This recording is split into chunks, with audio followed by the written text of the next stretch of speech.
Belchite fue una de tantas poblaciones arrasadas entre 1936 y 1939. Los pueblos y ciudades de España han sido reconstruidos. Las heridas están cicatrizando. Pero las ruinas de Belchite han permanecido como un monumento implacable a la tragedia de un pueblo. A la guerra civil que asoló un país y costó cientos de miles de vidas. Para los vencedores, la guerra fue una cruzada contra una revolución atea que amenazaba con destruir sus valores tradicionales. Para los vencidos, fue una guerra de liberación contra los poderes reaccionarios que oprimían España. Fue la guerra civil más internacional de la historia. Muchos todavía la consideran el prólogo de la Segunda Guerra Mundial, la primera batalla entre la democracia y fascismo. Miles de voluntarios vinieron a España a luchar y a morir en defensa de causas que habían hecho suyas. Pero a pesar de su proyección internacional, los motivos de la guerra eran esencialmente españoles.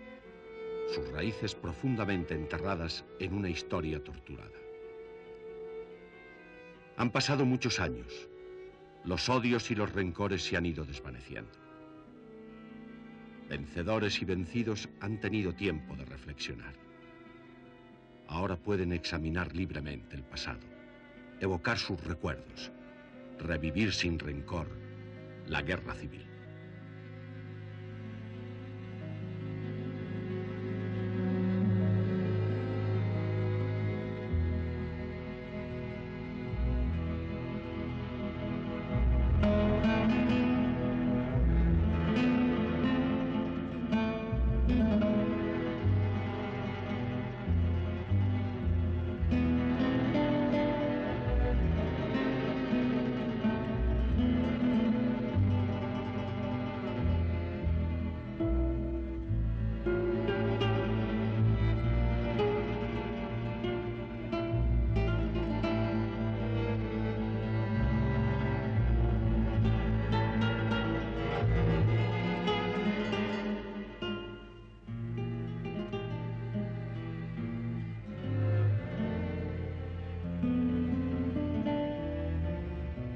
La Guerra Civil Española.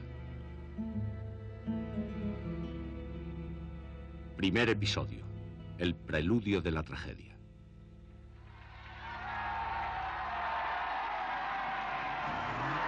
El 17 de julio de 1936. Los militares más conservadores se levantaron contra el gobierno de la República con el apoyo de un importante sector de la población.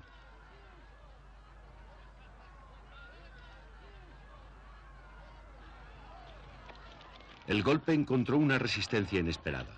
Miles empuñaron las armas para combatir la rebelión. Lo que había empezado como un golpe militar desembocó en casi 3 años de guerra civil. En ambos lados, los adversarios políticos se convirtieron en enemigos mortales a los que había que eliminar.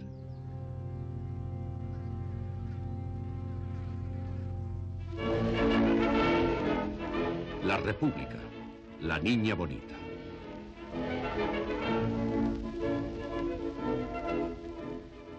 Cinco años antes del estallido de la guerra, la proclamación de la Segunda República había sido acogida con euforia por la mayoría de la población.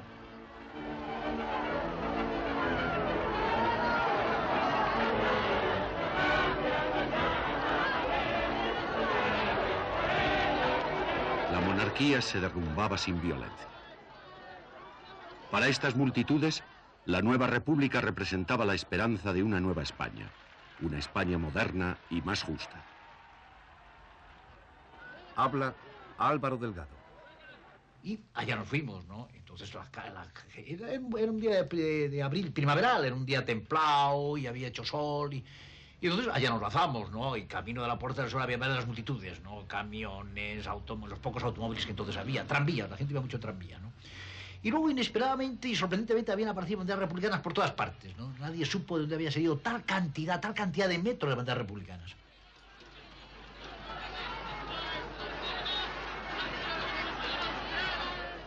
Mientras los manifestantes celebraban la proclamación de la República, Alfonso XIII pasaba sus últimas horas en el Palacio Real.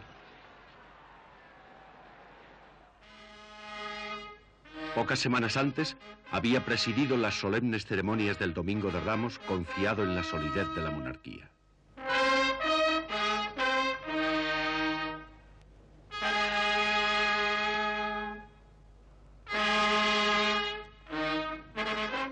Sin embargo, el rey estaba más aislado que nunca.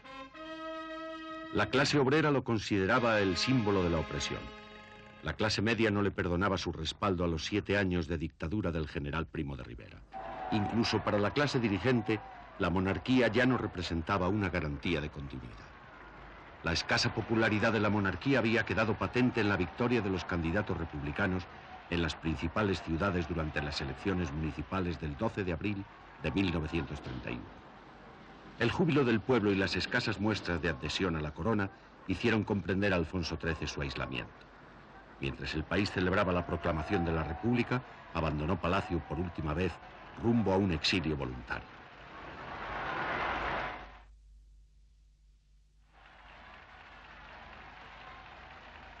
Los nuevos gobernantes, en su mayoría liberales de clase media, no podían haber elegido un momento menos propicio para realizar las profundas reformas que España requería. En el resto de Europa, las democracias parlamentarias estaban en crisis, debilitadas por la depresión económica mundial, amenazadas por los totalitarismos de izquierda y de derecha. Para la nueva democracia española, el panorama era aún más sombrío. En una sociedad atrasada y profundamente dividida, la República había despertado unas expectativas de cambio que difícilmente podía satisfacer.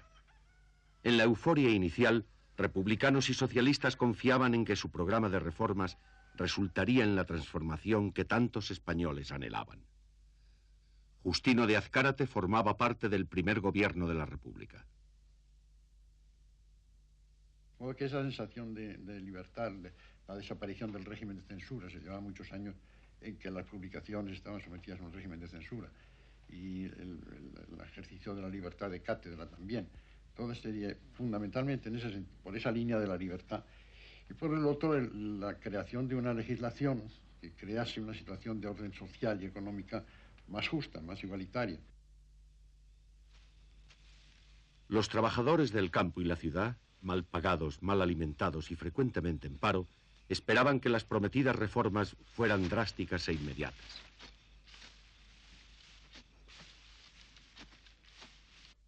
Narciso Julián era en esta época un joven socialista. Entonces, la llegada de la República significaba para la clase obrera una gran esperanza de que todas esas aspiraciones iban a ser satisfechas por la República, ¿no?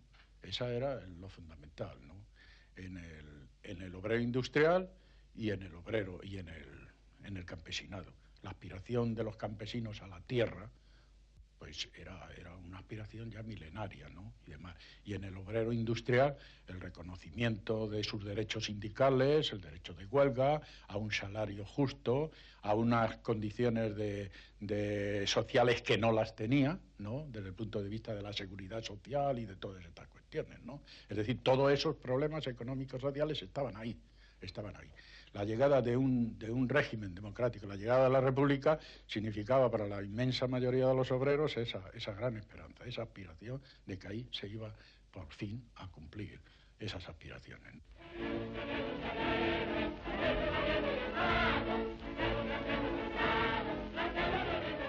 Poderosos intereses obstaculizaban las proyectadas reformas de la República.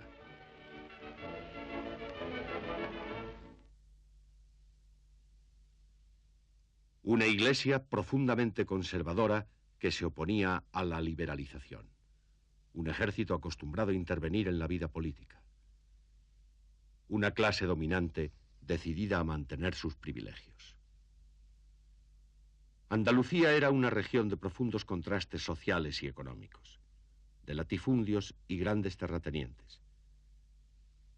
Estas desigualdades alimentaban el resentimiento de más de 700.000 jornaleros que vivían en la miseria. Habla Timoteo Ruiz. Por una parte, una cantidad enorme de obreros agrícolas sin ningún medio, y por otra unos cuantos señores que eran los propietarios, con todo lo que trae consigo. Eso conlleva de vejaciones, hasta el extremo de que aquí se contrataba a los peones, trabajo, una especie como si fuese un mercado de ganado. Porque aquello era casi una Vázquez Guillén. Que no podía entonces no había base, el sueldo pagaban lo que los patronos querían pagar. Había muchas familias que habían noches que se acostaban los niños 5 meses.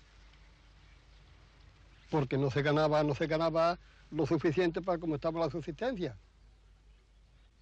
Las tensiones en la España rural representaban una de las más graves amenazas para la nueva república. Pero la reforma agraria de 1932, una ley complicada y cautelosa, solo sirvió para desilusionar a muchos jornaleros e irritar a los terratenientes. Habla Félix Moreno de la Cova. Nació con un predicamento en contra de la propiedad rústica, porque claro, aquí lo primero que se habló es contra la propiedad rústica. Es decir, la República trajo el eslogan ni Dios ni propiedad ni amos, que es un idioma semianarquista, ¿no? Que esta es la realidad, ¿no? De modo que es natural, el propietario pues se resistía a entregarse a ello, eso es lo lógico. El deseo de poseer tierra de los campesinos es algo innato, y entonces la propaganda en relación con la reforma agraria que proponía la República despertó mucho interés y como consecuencia muchas adhesiones a la República. Pero creo que fue una frustración para los campesinos el que eso no se realizase. Hasta el extremo de que aquí hubo prácticas de ocupación de tierra por campesinos. Los jornaleros querían apoderarse de las tierras que la República dudaba en entregarles. ¿Había realmente alguna posibilidad de reforma pacífica en el campo? José Vergara, un agrónomo liberal delegado de la reforma agraria en Toledo, comprendió pronto que su tarea era imposible. Yo creo efectivamente que es imposible hacer una reforma agraria sin revolución. Y por razones que yo creo que son obvias. Si no ha habido una revolución previa o simultánea que destruye la estructura político-social de ese país, un país donde la propiedad rústica esté concentrada y por lo tanto haya una fuerza social poderosa, no la va a ceder voluntaria y gratuitamente, tiene que luchar por ella. De la misma manera que los que no tienen luchan por tenerla, los que tienen luchan por conservarla. La Iglesia también luchaba por conservar sus privilegios ante las reformas republicanas. Contaba con el apoyo de los poderosos y la fe de muchos humildes, pero era también el blanco del odio de todos aquellos que la consideraban la aliada del poder, la defensora del inmovilismo.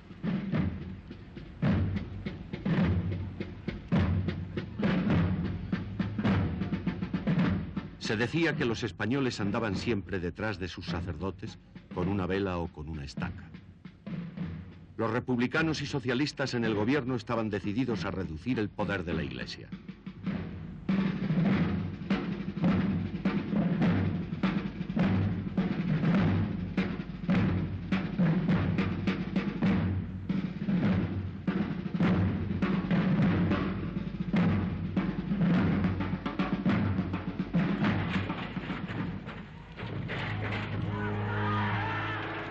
Menos de un mes después de la proclamación de la República, el anticlericalismo se convirtió en violencia callejera.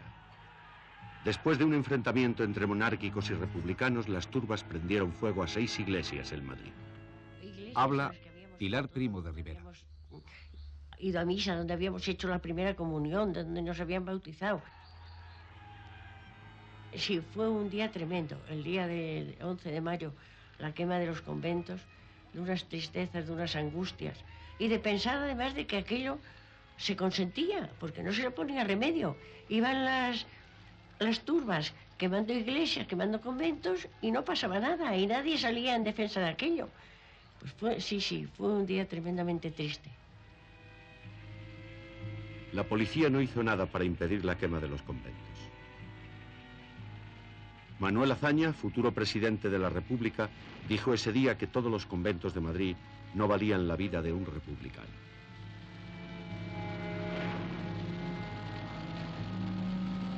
Los católicos practicantes no olvidaron ni perdonaron esta actitud de las autoridades. La Iglesia había perdido gran parte de su poder económico, pero mantenía su control sobre la educación.